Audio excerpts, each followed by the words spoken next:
The following presentation is brought to you by the Pride of ODU, the official NIL collective of Old Dominion Athletics.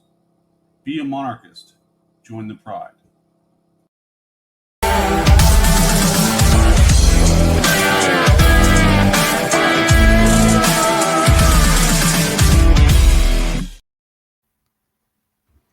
Monarch Nation, the Monarchists are back with a special guest, Dr. Pat Baker, the 28th recipient of the Bud Metheny Award, a longtime volunteer for Old Dominion Athletics and Old Dominion Athletic Foundation.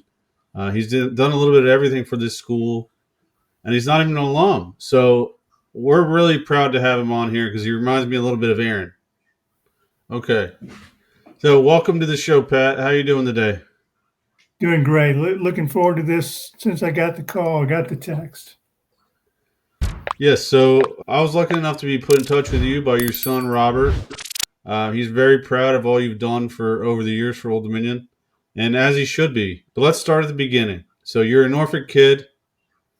You play baseball. You end up playing for Bud Metheny as a freshman. Talk to us about that experience playing for Bud. Well, let me talk to you about the William and Mary ODU connection for a second first. I'm not sure whether you're aware of it, but Scrap Chandler, who was the swimming coach at the Norfolk division, was a track coach at William and Mary in the 30s and 40s. My dad was on the track team along with Lou Plummer, who was the track coach at ODU, was a fraternity brother of Bud Metheny, and was coached by Scrap Chandler. When you went, and then Scrap Chandler in the summertime had these swimming lessons that almost all the West End and Norfolk learned how to swim at ODU. On Friday, your parents could come and watch. Dad would come watch me swim, come out, and the corridor at the exit of the pool was where Bud and Lou and Scrap had their offices. And so we would leave 1963, we would leave swimming lessons and they would have a William and Mary reunion. So it's the lines of togetherness go deep and long. I figured I started watching and cheering for the first team was probably baseball, 63, 65, playing Little League. Dad would take the kids to the ODU baseball game either Saturday or Sunday afternoon. Enjoyed that, certainly. The field is not there, but there is a large tree behind the left field home run fence that a guy hit one off of me my freshman year, and that is still there. And I still think of that tree and that baseball every time I drive by there. So we know that you played your freshman year for Bud at Old Dominion before going to William and Mary. Can you share some stories about that first year and maybe kind of what it was like back then playing at Old Dominion, where you played, what it was like, and so forth? You know, it was again, it was like a dream come true for me because when I was 8, 9, and 10, 11, 12, coming and watching the ODU, I never told anybody, but the only thing I wanted to do in life at that age was play baseball for ODU. And I never thought I was good enough to do it. And I was going to go to VMI. Dad didn't want me to go there. He had a talk with Bud.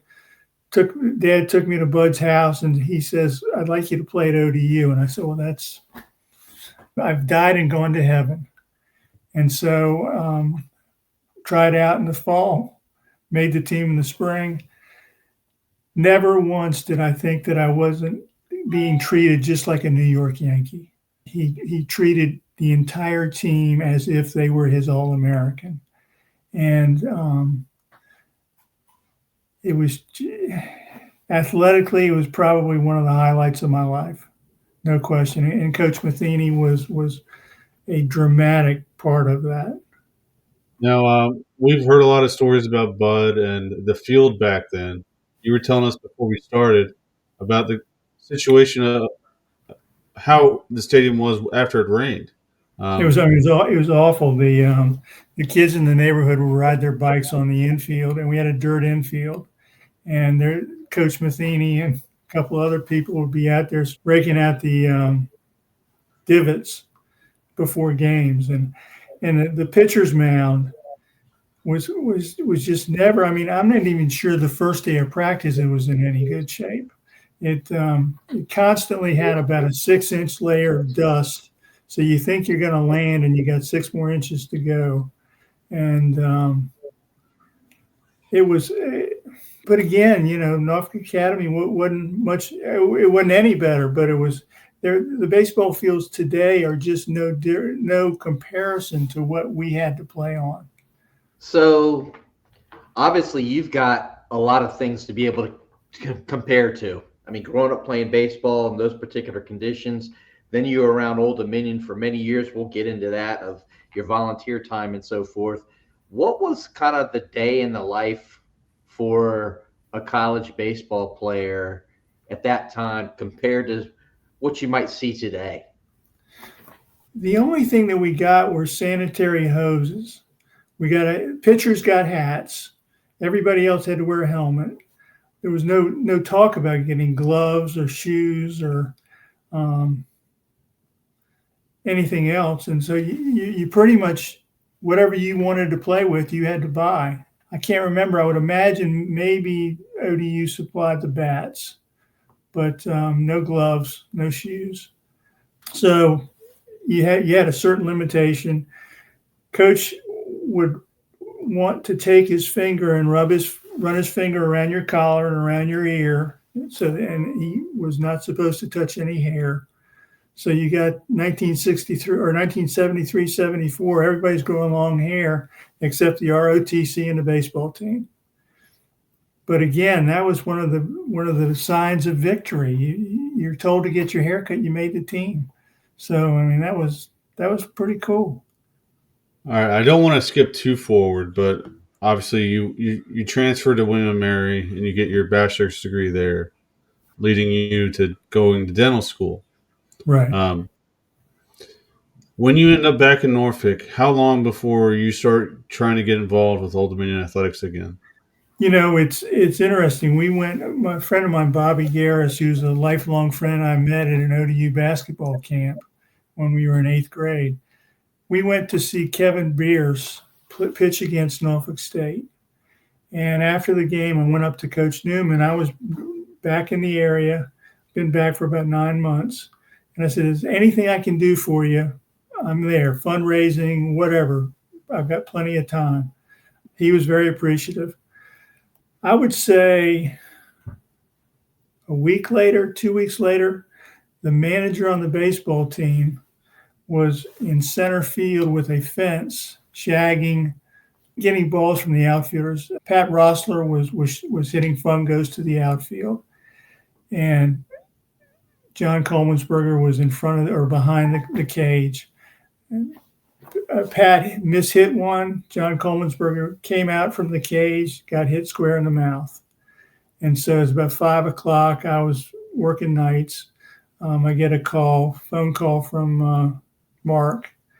And I said, just bring him on in. And literally Pat Rossler and Jim Bagnall carried John into my office. He had some extensive injuries. Took a while for us to get him back to where he wanted to be. Mark was extremely appreciative. And if you knew Mark Newman, he was very persuasive. And he was so impressed with how quickly I took him in that he went to Marty Bradley and said, Marty, any baseball player gets hurt, Pat's going to see him. And so with that, I went to my staff and I said, listen, if we get an athlete from Old Dominion with an injury, we're going to see them right away. And if we can't see them right away, I'll go over to the training office on the way home from work. And so what that did was it's very easy for me as a dentist to evaluate somebody. It takes 2 or 3 minutes. What it did for them is it gave them the information they needed for the next 4 or 5 days instantaneously. And that relationship with Marty and Scott Johnson and all the others developed and became very, very, very strong. And got to the point where, they would call me up, say, we got 2 kids we want you to see, based on what they wanted me to look at. I could say, we'll meet you at the training room at 6 o'clock, or come into the office now. Tell you a funny story. The day that it was announced in the paper that I got the Metheny Award, this is like 2005, so it's about 10, 11 years after that accident. I get up about 6 o'clock in the morning. My kids are sleeping. My wife's still asleep. Phone rings. 6 o'clock in the morning is John Coleman'sberger calling me to congratulate me. He's living then in New York, and he remembers what I did 10 years ago, and was wanted to be one of the first ones to congratulate me, which I can tell you, talk about feeling like you're the man on the moon. It was something else. So trying to do a little bit of research on the front end, but there's not a whole lot that I know. I know that you volunteered for about 20 years on the Old Dominion athletic medical staff.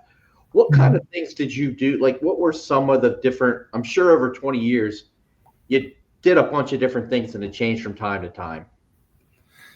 It was pretty much same kind of injuries. I mean, basically you're looking for bad hops, a play at second base, play at home where the ball, the opposition, and your guy is colliding all at the same time. I don't think we really had anything that was unusual. We had a field hockey player that knocked a tooth out, and we put it back in, and to this day it's still there. So I mean, that was kind of unusual.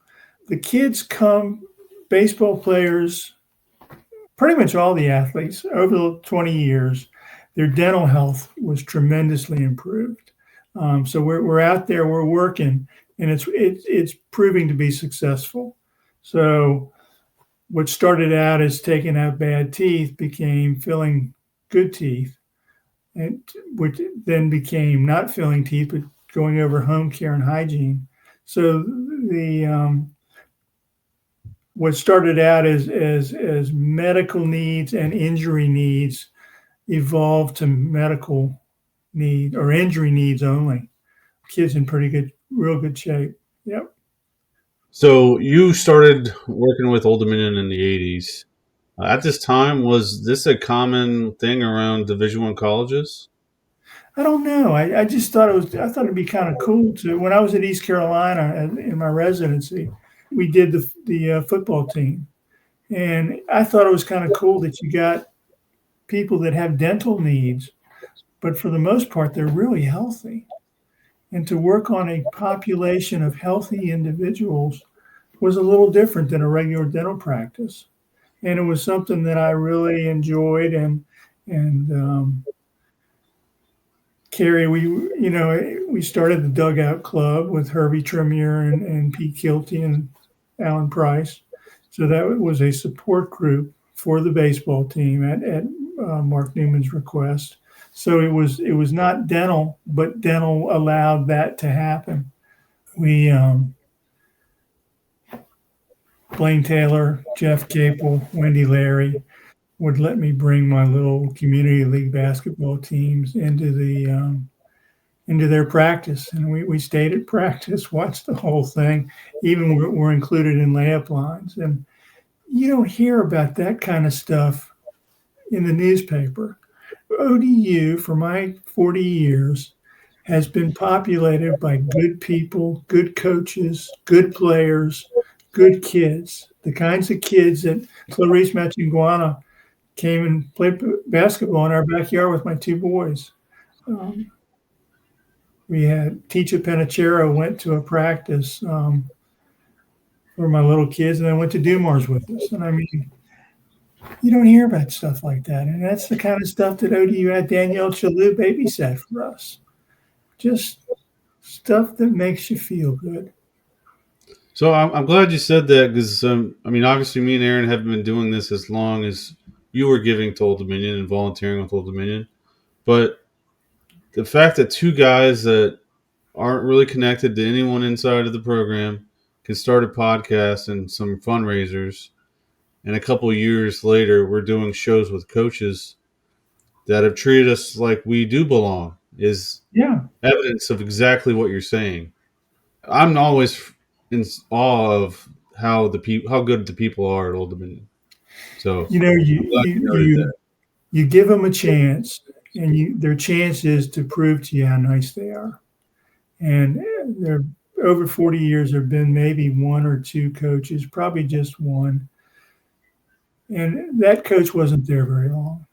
We have got a identity in this community that's not very well developed, or could be better developed, and should be developed, because they're good kids, and they're a lot of fun to be around. So you mentioned the Dugout Club. Talk to us a little bit more about that, because obviously Old Dominion Baseball has continued to evolve and the support for that. But this sounds like one of the earliest, if not the earliest, kind of alumni fan support structures for the program. There was, there've been so many rules that you've had to adjust to. Early on, I was allowed to write letters to prospective baseball players that wanted to go to dental school, and then NCAA said you can't do that. The Dugout Club was designed to do everything from go to games and cheer for ODU, to putting a hand on the shoulder of a parent that is thinking about sending their son to ODU to play baseball. And I guess we were active for about 5 or 6 years. Over that time, we had different priorities, and sometimes those priorities changed because of rule changes with the NCAA. And to be compliant, we had with the ODU Baseball clinic,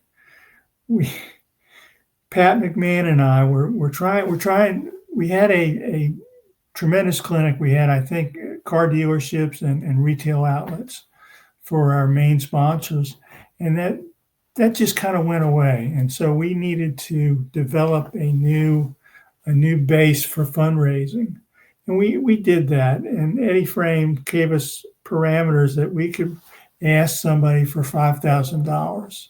We weren't allowed to ask for any more, and we had to get permission before we talked to him. So Luke Newman was a good friend of mine. He was, I think, the 2004 winner of the Metheny Award. He was at the office, and we were talking, and he says, I would really like to do something for youth athletics. I said, Luke, I got the perfect thing. You can be the Luke Newman sponsor of the ODU Baseball Clinic. And he goes, that'd be a great idea. How much can I give you? Or how much is this going to cost? I said, Luke, I think we're talking about $20,000, which was a lot of money back then. And Alan Cranston was on TV the week before. He was the best fundraiser in Congress. And basically what he said was, if you ask somebody for too little an amount, they get offended because they think you're not successful. If you ask them for something more than you think they can afford, there's no problem. That means that you think they're successful, so nobody gets embarrassed. So Pat and I worked it out that I was going to ask him for 20, and we knew he was going to say no, and then go to 10, and then end up at 5. And so I go into the room and I said, Luke, $20,000, I think will do the trick. Well, Luke, instead of saying, no, that's too much, he goes, that's perfect. So I say, listen, I got to go. I'll be right back. I go into my office, call Pat McMahon. I said, we're in trouble. And he goes, what's wrong? And I told him, I said, I asked him for 20. He goes, and he went down to 10. I said, no, he accepted 20. He goes, oh no, what are we going to do now? We got to call Coach Frame. And so we went from there to a very sophisticated fundraising situation. Luke Newman was a dedicated supporter of youth athletics, and he enjoyed the main sponsorship of the baseball clinic for many years, and culminated with the Metheny Award. Well, Pat, thank you. Mike, we just got schooled in asking for support for the programs that we're trying to raise money for. We got to ask for more, clearly. Exactly. You never be looked down upon. Just don't ask for too little. Yeah, we've always kind of looked at it as we could do a lot more with a lot of numbers. So we've always Right. asked for little amounts, big volumes, because it feels more attainable. Yeah. Um, Well, you get somebody in the fold, and they all of a sudden they realize this is a pretty neat fold to be in. Again, because the coaches are the way they are, the players are the way they are, and we happen to win games, which obviously is the biggest thing you can do as a fundraiser. If you can guarantee that we're going to win 99% of our games, certainly that plays a part. so you've obviously been a fan as well as a volunteer and Mm-hmm. fundraiser, and you've been watching Old Dominion athletics longer than I've been alive. So, and considering that, great ODU women's basketball teams, amazing baseball players throughout the years, amazing basketball players. Has there been a certain athlete that you enjoyed the most out of anyone to watch? Well, certainly Teacher, certainly Clarice. Odell Hodge was one of my favorites. Odell Hodge, I had a basketball clinic at Norfolk Collegiate that I ran for about 15 years, and Odell Hodge was probably we had several ODU players come over the years, and Odell was by far the most popular. It's I don't have one that I didn't like, and I don't really have one that I did like above the rest because the rest were just so good. It wasn't. Clarice was just all bubbly. Teacher was looking for the next challenge. Justin Verlander was challenging whatever came in front of him. We've had some great athletes to watch. So we're going to come back to Old Dominion, but there's a lot of folks that are from the area that grew up and played baseball here in the local area, and you were a big part of helping youth baseball, particularly on the west side of Norfolk and Fleet Park. Talk a little bit about kind of why you got involved there, the evolution of that, and kind of how that played out with local kids playing ball in this area. The you had a combination of kids that wanted to play baseball as far as they could play. Ben Morris is an example. Um, Kids whose dads wanted them to play and go far, and and could also get along with their kid. Kids whose dads wanted to go play far and didn't get along, but you had this group of parents that had bought into the program, and you had kids dragging their parents out the door. And when your kid is dragging you out the door to go to practice, you know that you need to support that. We had a guy that had an upholstery business turn his warehouse into a batting cage so that we could bat year round. We had a joint venture. Sandy Harris did a tremendous job fundraising. Paul Frame was involved. We had in essence Naval Base Little League did a lot of the white collar work for Naval Base Little League's parents did a lot of the white collar work. Ward's Corner Little League's parents did a lot of the blue collar work. And the thing that people don't understand necessarily is you had to have both. It was just as important to have the blue collar component as it was to have somebody pay for the uniform. Steve Ballard figured a way to get the old Met Park bleachers to Naval Base Little League. So we just got support from all kinds of different directions. And we had kids that loved to play. Well, that's the most important part of it, right? You have to make sure the kids are enjoying themselves and love the Yeah, game. exactly. But Pat, Absolutely. looking at your all you've done, I'm just kind of amazed at your time management skills. Because obviously you had your own dental practice that you were managing. You had a family to take care of. You did the baseball clinic. You did the dugout club. You did ODAF. You did the Fleet Park stuff, and then you were on top of that. You were volunteering as on medical staff. Did you ever have time to just relax? Well, you have a situation like that, you got to have a partner. And for me, that was my wife, Ann Marshall. She did so many things that I didn't do. And it wasn't I couldn't do them, I just didn't do them. And so she took up the slack. And if it weren't for her, some of that stuff wouldn't have happened. It's a journey of love. This is what my dad did for me. This is what I expect my kids are doing right now for their kids. And this is what I was doing for my kids. To see a kid get his first hit, to see a kid catch his first baseball, see that look in their eyes. I mean, that's priceless. I felt sorry for the parents that didn't come out to see that. All right, so you've been around Old Dominion for a long time. You had your dentistry practice for a long time, and as a leading people, having a common mission both in the workforce and then seeing at Old Dominion and playing sports, do you have a handful of players that you saw over the years? They might even not be the big names that folks have heard, but you kind of watching from afar and seeing that the best teammates or the best leaders that maybe had been unsung that really you appreciated having been able to be involved so much with them?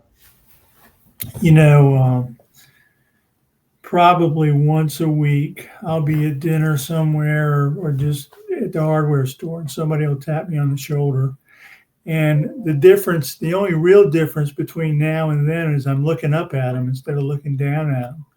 But they'll say, "Coach, how you doing?" And we'll have a little conversation. And, the fact that they made the effort to come over and say hi is priceless. And I get that a lot, and I enjoy every second of it. All right. So right now, construction of the Bud is underway, or the Dennis Elmer family, or the Elmer family complex, I guess is what it's called now. But you were around when the original Bud opened. Yeah. Transitioning from Larchmont Field to the Bud. What was the excitement back then for that to open? The thing of it is, if you remember, we were the first, when we built that building, we were the first team in Virginia to have big time camps. And we had big time teams coming. We had Miami come in for a 3-game series because we had one of the best facilities on the East Coast. And, I guess what you do is you look at a structure and you think it's going to have about a 20-year life cycle. Well, this one's been 40 years. And it's in so much need. I mean, you think about it.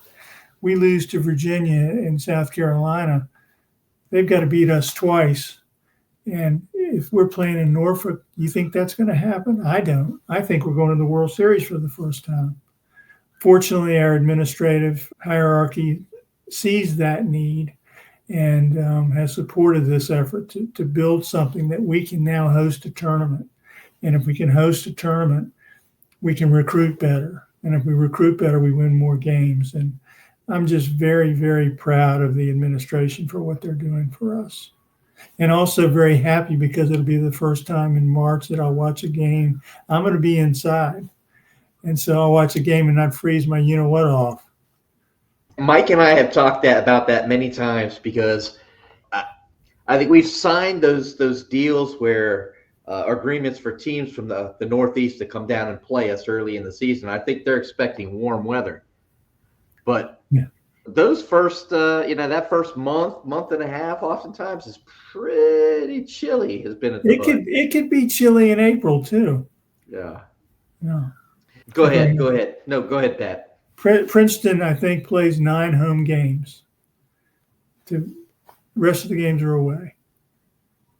Is there a place in the old Bud that was your favorite place to watch a game from? I always sit behind home plate.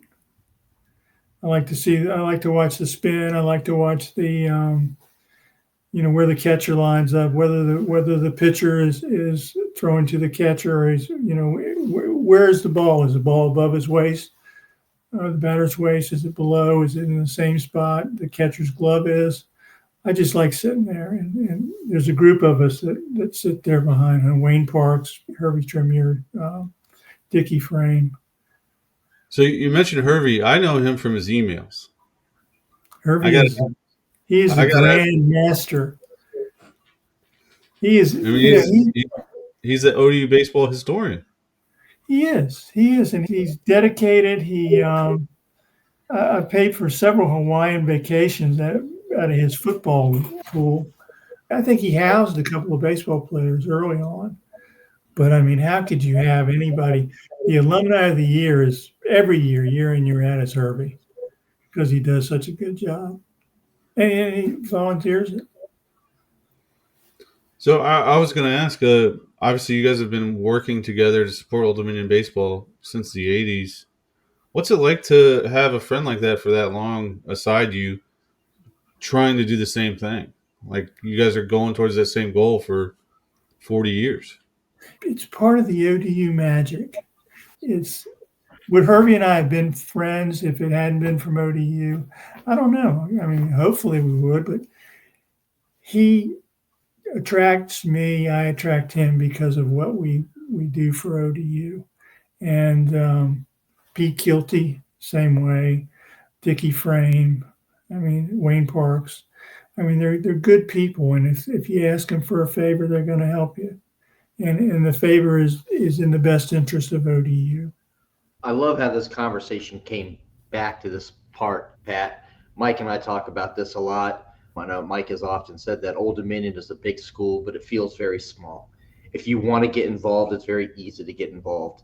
And just talking about the special people that are in your lives, I was in the Navy and I went away and I came back home, but I really didn't have any friends from my early childhood. All my Navy friends are other places. So all the people that I've met at Old Dominion, they're all my close friends now. So Mike and Gary and CB and David and Harry McBrien, the guys that help us do all of this stuff in the Old Dominion community, it really is a special place. Even though I didn't graduate from Old Dominion, everybody makes me feel like I'm part of that family. Scott, I can totally relate to what you're just saying. Well, you're right. It's. I graduated from William and Mary, and I love William and Mary. But if we go to an ODU William and Mary game, I sit behind the ODU bench. That's just I've been on the team for 40 years. I was only on William and Mary's team for 4. So it's and you're right. You know, the one thing too to keep in mind is not only ODU relatively small, it's very, very young. So it doesn't have the volume of old alumni to give back to the school. And that day will come. And when that day comes, we will have more fun. You guys will have more busyness to call these people that are potential big time donors. Well, you've accomplished something that me and Aaron have set our goal for in like maybe 20, 30 years. We would like to join you as Bud Metheny Award winners, but we have a long way to go and a lot of work to do. But you mentioned that South Carolina game, that how close we were to going to the World Series. Yeah. That was the game that kind of started this. Yeah. We started Dollars for Dingers that first year, and it kind of took off because so many ODU fans saw the need for support of Old Dominion baseball in a time where they were excelling in a facility that had long past its prime. Right. So you inspire us, and knowing your story now, knowing a little bit more about it, gets us to keep going and push harder in the future. So thank you, Pat. Absolutely. Absolutely. Well, you know, it's like weightlifting. You do it every day or every other day, and you keep at it, and you don't do a turn and stop doing weightlifting because of a fad or any other reason. You just keep at it. Well, same thing with what you're doing and what I was doing is you keep making phone calls, you keep going to games, you keep freezing your butt off. But next day will be warmer. Next day will be better. Next year will be really warm. It all comes together. I think Chris has done a hell of a job this year having no home games, doing the best he can, and it certainly has got to hurt recruiting wise to have a situation like we had last year. But that's the hump that we had to go over to get to where we want to become January, February of 2026. He's got to be licking his chops, though, of now moving forward. He's got the facilities. There's never been a question with regards to coaching and the staff and the environment and the culture of the program. But any of us who have walked into that facility in the last 5-10 years, I think we're all amazed at what he's been able to do with what he's had. Absolutely. He's a genuinely nice guy. He's a dedicated baseball coach. He's dedicated to winning with certain constraints. He's not going to cheat or do anything crazy. And he's going to teach kids not only baseball skills, but life skills. And he surrounds himself with good people, and it shows. And so you give him a baseball stadium that's par, maybe not even above par. It's going to be above par, but give him something other than what he had last year. He's going to be successful. Yeah, I got to think for the players, it'll be a net positive as well because they're going to feel more at home, more welcome, and more supported by the fans with a nicer stadium. And the other thing that we're starting to see some major leaguers from ODU, and that major league success at some point in time will spin off to benefit the ODU baseball program. Yeah, it's been a lot of fun watching the Royals lately, especially with an Old Dominion guy as the manager and Vinny first. Have you met Matt? I have not had the pleasure to meet Matt yet. You need to. He is a class act. He really is top drawer. And then we get the pitcher for the Yankees that's doing well. Yeah, and then we've had all these guys going to the Red Sox lately, which is a big shift because the prior 5 years it was all Cubs. Yeah, so, exactly. That's Billy Swope's influence. Yes, sir. And we have had the pleasure to talk to Billy a couple times on the show.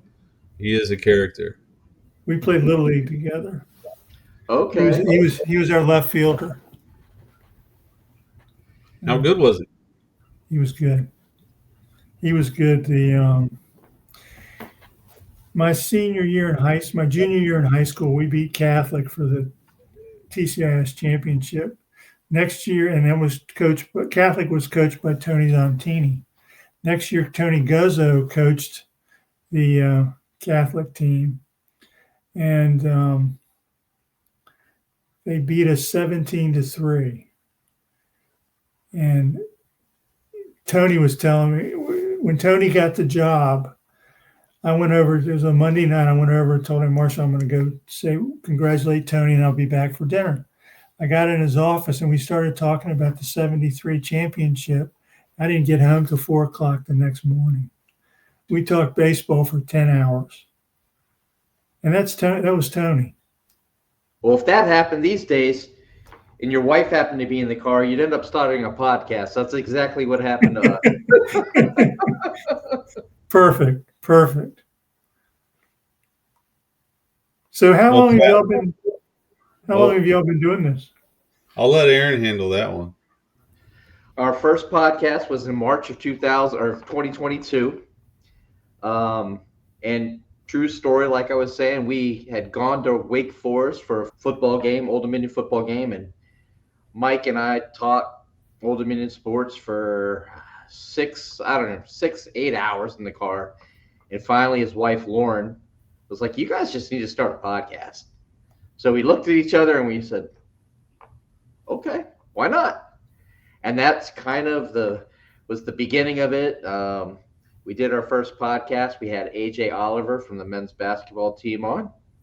If anyone has not listened to that, don't go all the way back and listen, because we were feeling our way through and learning things. And now we've probably had 150 to 175 podcast since then. And we started out doing just individual student athletes, alumni, and coaches. We've ticked off a number of people on our bucket list. We still have a long bucket list, but we've had Jay Harris and Nancy Lieberman and just about every current coach. And so we've had a ton of fun doing it. We've expanded to, it's not just me and Mike, and Gary was doing football with us. And now 2 years ago, being around, I'm sure CB Wilkins being around the baseball. So Gary and CB started doing a baseball one. And then this year, Finney decided that he was, I'll say he was going to retire from his show. I don't know if he did permanently, but retired from his because he wanted to come on our show with Gary and CB. And it's just kind of taken off where we do this, the website. We're trying to raise as much money for our athletic programs as we can. I think it's way bigger than Mike and I ever envisioned. And because that's happened, all the two of us and all the folks that we collaborate with, I think we see the opportunity that it can get so much bigger. If we've been able to do this much in just 3 years, who knows what we can do in the next 3 years, the next 10 years. And it's super exciting. You mentioned AJ Oliver. When I would go over to the training room, if I had a chance to go by the house first and take one of my kids, I would try to bring one of my kids, one, to just let them know kind of what I did it for a living, but also to let them know that, you can feel good taking care of somebody. It's very rewarding. AJ Oliver was the last athlete that I saw over at the Chartway that I brought a child, and this was my grandchild. So I've taken my 3 kids and my oldest grandchild to take care of an ODU athlete, and that's very special to me. That's kind of cool that AJ was your last and he was our first. It is. It's kind of neat. And to tie it all together, to get AJ on the show, we went and watched a baseball game with him in Raleigh Alley in a cold, early spring game. You gotta have 3 or 4 or 5 layers. It was so cold. Man, you got to protect your feet and your fingers. Yeah, I want to thank you again for all you've done for Old Dominion Athletics. You are going to serve as an inspiration for me and Aaron moving forward, as a volunteer, as a fundraiser. Giving back is something that we all should do, and I hope it inspires some people to give back to whatever they care about that are watching this today. So thank you, Pat. Keep wanting to call you doctor, but thank you, Pat. Call me Pat, call me Doc, whatever you want to call me. It's fine. Well, we can't wait to see you at the new stadium this year and watch a game with you. That'd be wonderful. That'd be fantastic. Look forward to meeting you and shaking your hand. All right. Well, thanks again for all you've done for Old Dominion Athletics. And thanks for joining us today. Go Monarchs. Thanks for what y'all do. Thank you so much. Go Monarchs. Go Monarchs.